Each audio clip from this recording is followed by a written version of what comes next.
Speaking of the Warriors, Patrick Beverley, as we reported yesterday, finalizing a deal with the Bulls. And Patrick Beverley would have us believe, Ray, that it came down to his hometown Bulls, who have a need for a defensive-minded guard with Lonzo Ball now lost for the year, or the Warriors. That surprised me a little bit to hear that the Warriors might have been interested in Patrick Beverley, but he explains. It was between Golden State and the Bulls, and the Bulls have been after me for the last couple of years. I with Billy Donovan, I really do. I like his structure. I like how he goes about things. So I couldn't kind of say no to that. Obviously, it's always good to play with a lot of great talent in Golden State, but it's a lot of guards over there. So I figured I can make a playoff push with the Bulls right now and kind of pump them up a little bit. The East kind of weak. You feel me? Not to disrespect anybody from the East, but a lot of people went to the West, so I'm excited, man. I'm excited. Yeah, and his family is excited to have him back home. I get to take my son to school. I get to take my son and my baby girl to school. I get to pick them up. I get to rep my city on my chest, man. Like, proud. So if you think I went hard for other teams, just imagine I'm going to go hard for this one, man. I'm excited. My mom's excited. My family's excited. My friends are excited. I know the Bulls are excited. I just can't wait to get started, man. This going to be lit. Patrick Beverley on the Pat Bev podcast. As far as any interest from the Warriors, Pat Beverley said it was between Golden State and the Bulls. Obviously, it's always good to play with a lot of great talent in Golden State, but a lot of guards over there, So I figured I could make a playoff push with the Bulls right now, kind of pump them up a little bit. He also said he talked with Mike Dunleavy, and he said that the Warriors were with him. They said, you know what? If you got another offer, here you go. Quote, they kept it real with me, like, we don't want you to wait, Pat. If this is an opportunity you want to take, go ahead. We respect it. We know there's a lot of teams after you. So I felt like the Bulls were the best fit. I appreciate Golden State. I appreciate the opportunity that was there. If it was there, it worked out the way it was supposed to. That's fine. That's all well and good. I'm just not sure that there really was an opportunity there. There's no reason to assume that the Warriors ever actually offered him anything other than, yeah, we might want to talk to you. So good for him. He's found a landing spot, but I don't think the Warriors are too broken up that, we didn't get Patrick Beverley. They might have been able to find a way to use him, but I think they also knew that there are other teams that were, had more money available to make something happen and had more assets available. The Warriors this is not nearly a direct parallel, but they don't have enough attractive movable parts to engage teams in serious trade talks. And so then the buyout market is the way to go. If you're interested in selling, but Bob Myers said the other day that, or I think it was Myers, said, the buyout market usually doesn't produce much. Now, do you believe that the Clippers are dramatically better because they got Russell Westbrook? I don't, but they seem to be pretty excited about it. Do you think Miami is going to all of a sudden go from 7th place in the East to 3rd in the East because they got Kevin Love? Only if there's like a Shazam-like bolt of lightning that strikes him and he reverts to his previous form, which is unlikely. Yeah, I don't know that. I mean, you've got names, but they're names with not much tread left on the tires. And then after that, you're sort of squinting and going, Will Barton? Do we want to do that? I think I kind of like Will Barton. I think the buyout market is great for a team that's pretty much already established as a really good team. And maybe they've just got one little area where this guy's been hurting. We need to shore up that area just in case. I think that it's perfect. The buyout market is perfect for that type of team. But if you're a team that's kind of struggling and you need one more oomph, if you're counting on the buyout market to give that to you, you will be disappointed. I don't know if you'll be disappointed, but your chances of hitting are not great.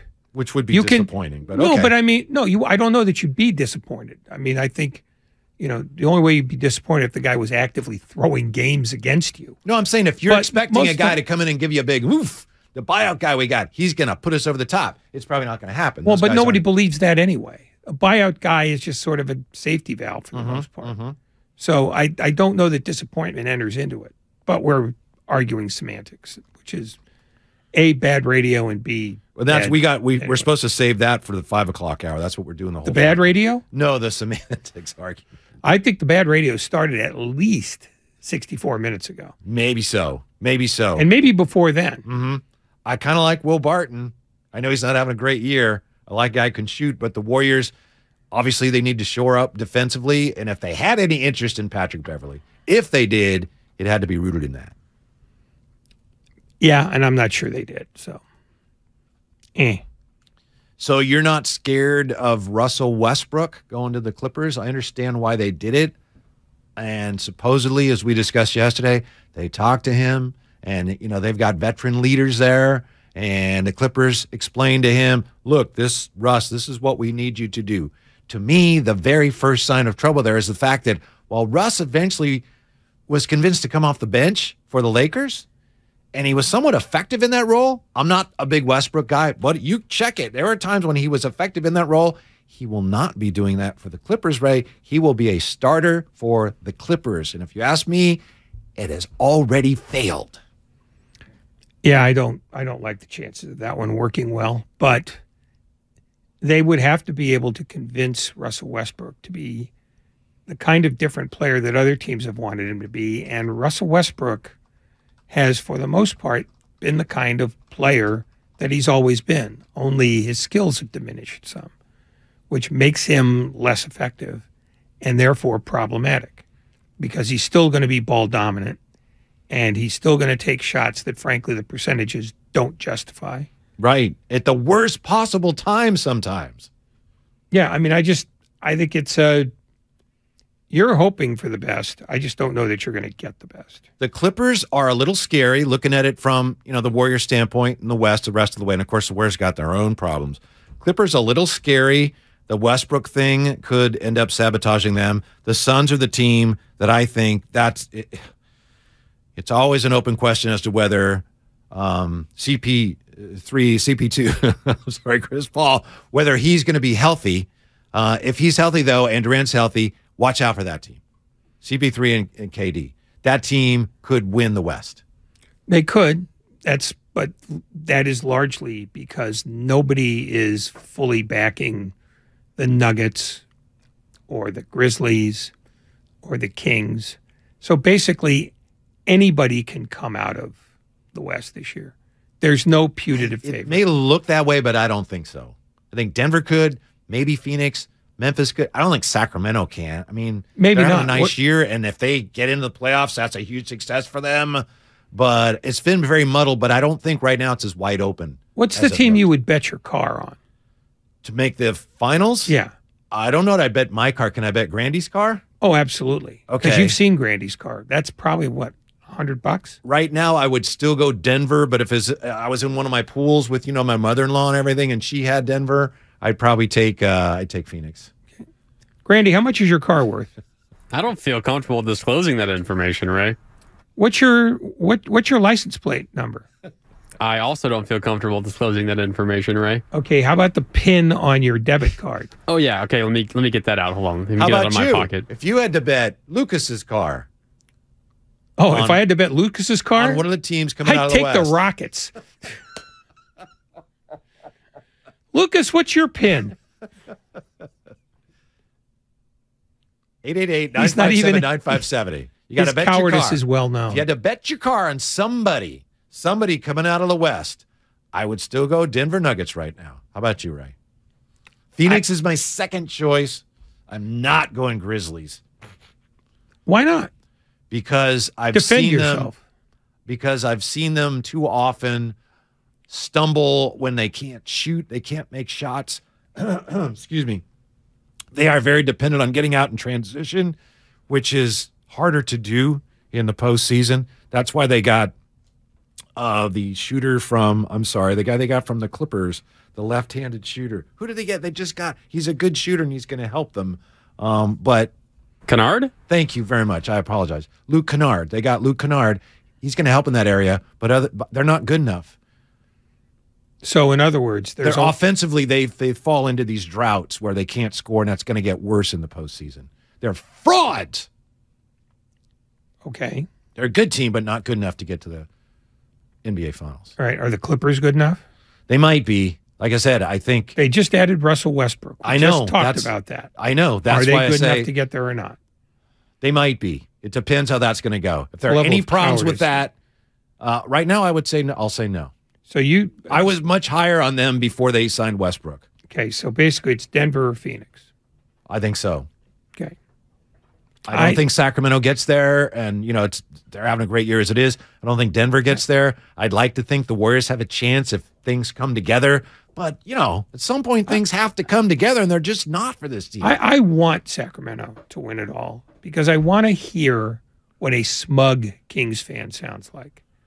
Because no franchise in any American sport has had less opportunity to do that.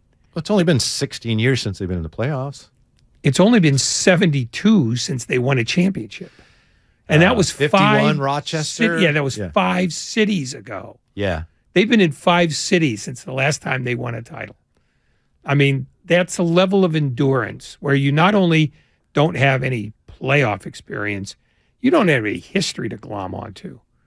I mean, they used to play some of their home games in Omaha. Mm-hmm. I mean, Cincinnati, it's Rochester. Well, Cincinnati you could see. Cincinnati is actually a relatively thriving metropolis. Rochester, it's not even as big as Syracuse.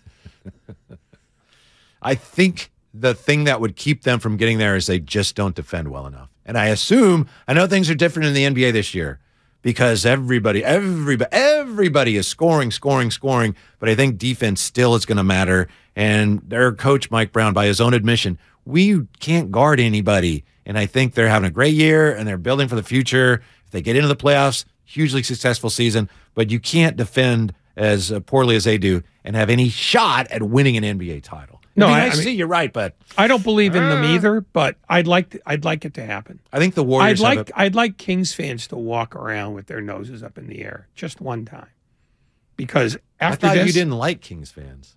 I don't like Kings fans, but I want to see how they are when they're smug. We've seen how Warrior fans are when they're smug, because all you have to do is see a Warrior fan and you see smug.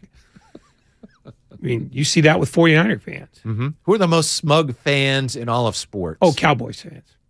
Because they haven't won in forever, and they still think they're the most impressive team in sports. And all they are is impressive if you're looking at their Forbes valuation. But as John Middleton said, who remembers that? Right.